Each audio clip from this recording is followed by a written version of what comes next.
تو آج کے سبق میں ہم لوگ پڑھنے جا رہے ہیں رعایت لفظی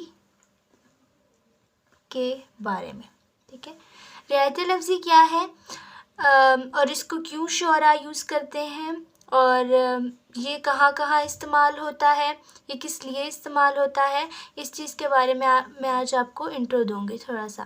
ٹھیک ہے، رعایتی لفظی بیسیکلی کیا چیز ہے؟ جب ہم لوگ کسی ایک ورڈ کے لیے مطلب کوئی دوسرا ورڈ بھی ہمارے پاس کسی نظم یا غزل میں استعمال ہو تو ہم لوگ اس کو کیا کہتے ہیں؟ رعایت لفظی کہتے ہیں.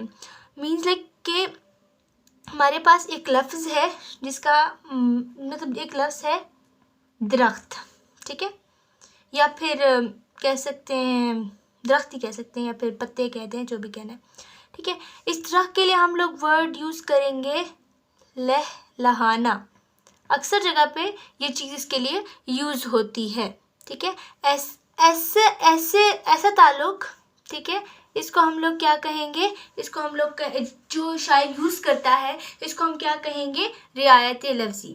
ٹھیک ہے، اس کی میں آپ کو ایک مثال دے دیتی ہوں، ایک شعری مثال دے دیتی ہوں. ٹھیک ہے، جیسے فاطمہ تو آبروئے مت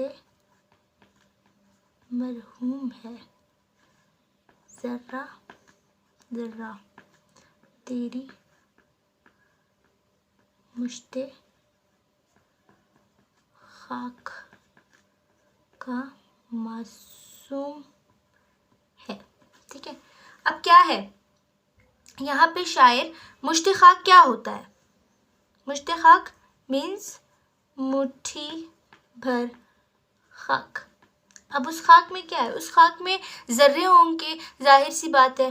ٹھیک ہے، اس خاک کے جو ان ذرے ہیں، ان ذرے کی وجہ سے، ان ذروں کی وجہ سے یہ ذرے اس کا ورڈ استعمال کیا گیا ہے. تو اس چیز کو ہم کیا کہیں گے؟ ان دونوں کے درمیان کیا ہے؟ رعایت لفظی. ٹھیک ہے، یہی چیز ہے بیسیکلی رعایت لفظی. سے زیادہ اس کے بارے میں کوئی زیادہ وہ نہیں دیا جا سکتا. یہ ایک بہت بیسٹ ایگزامپل تھی فار دس. ٹھیک ہے، اب شاعر اپنے شعر کی، ٹھیک ہے، اپنی غزل کی، اپنی نظم کی خوبصورتی کو بڑھانے کے لیے رعایت لفظی کا استعمال جا بجا کرتا ہے. ٹھیک ہے، اور